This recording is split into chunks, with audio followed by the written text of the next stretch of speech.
Dios mío, buenos días. Son las 7 de la mañana y preparo mis clases para hoy. Leo el libro de texto y escribo apuntes en el cuaderno para preparar las clases. Siempre bebo café en la mañana, mucho café. Hoy en clase, los estudiantes deben escribir un poema en español. Sí, es divertido. Escriben un poema cómico de 3 o 4 líneas. Luego, leen el poema en clase.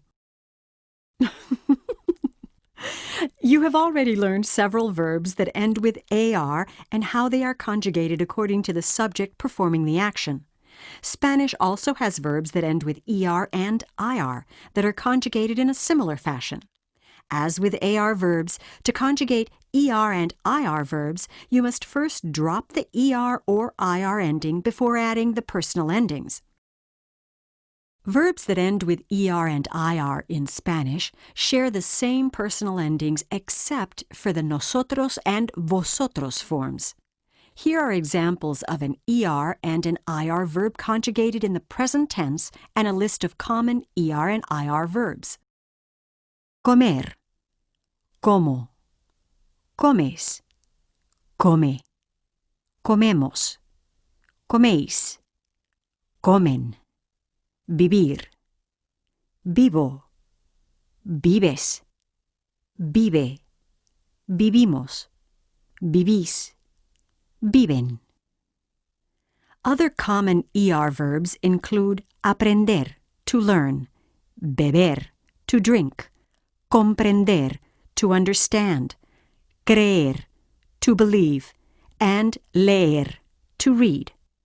Other common IR verbs are abrir, to open, asistir, to attend, escribir, to write, and recibir, to receive. Está bien, vamos a practicar. Let's practice. You will see and hear a series of sentences with a blank for the verb.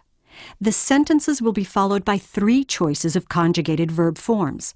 Choose the best answer to complete each sentence. Número 1. Nosotros, los libros en la clase. A. Abren. B. Abro. C. Abrimos.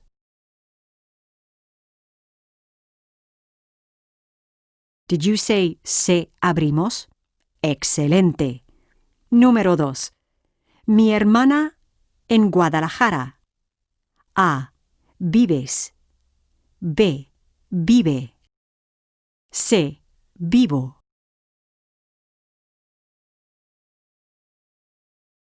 Was your answer B. Vive? Perfecto. Número 3. Los estudiantes asistir a todas las clases. A. Deben. B. Debes. C. Debe.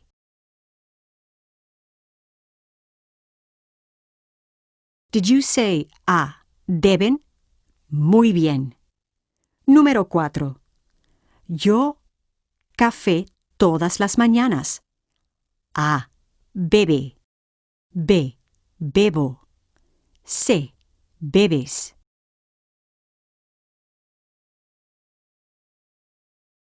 Did you say B. Bebo?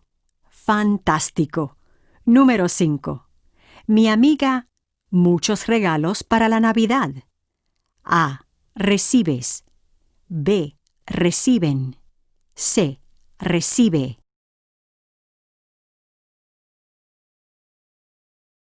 Was your answer C. Recibe? Magnífico. Número 6. Tú, muchas cartas. A. Escribo. B. Escribe. C. Escribes.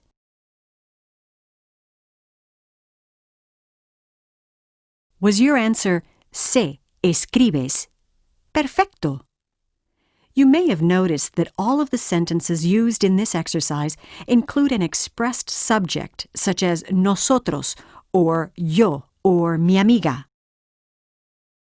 This usage is necessary so that you can tell which form of the verb to use in the practice exercises. However, In everyday Spanish, the subject pronouns are often dropped from sentences because the subject is embedded in the verb form itself. For example, if a verb ends in o, you automatically know that the subject is yo, I. And if a verb ends in amos, hemos, or imos, you know that the subject is nosotros, we. Due to these unique verb forms, the subject is typically only expressed in cases where clarification, emphasis, or contrast is required. This is most often the case in the third person, when the verb forms can refer to several different subjects. For example, vive could mean he lives, él vive, she lives, ella vive, or you live, usted vive. As you continue practicing with verb forms, take note of the use or non-use of expressed subjects in the Spanish that you hear and see. Try to model your own usage on the native samples that you work with. Bueno, debo preparar unas actividades más. Okay, I should prepare a few more activities. Now that you have practiced with all 3 verb conjugations, any new regular verbs that you come across will follow one of those 3 patterns, depending on whether it ends with AR, ER, or IR. It may seem like a lot to remember right now, but with only 3 patterns to learn, you will soon see that it is quite easy. Nos vemos!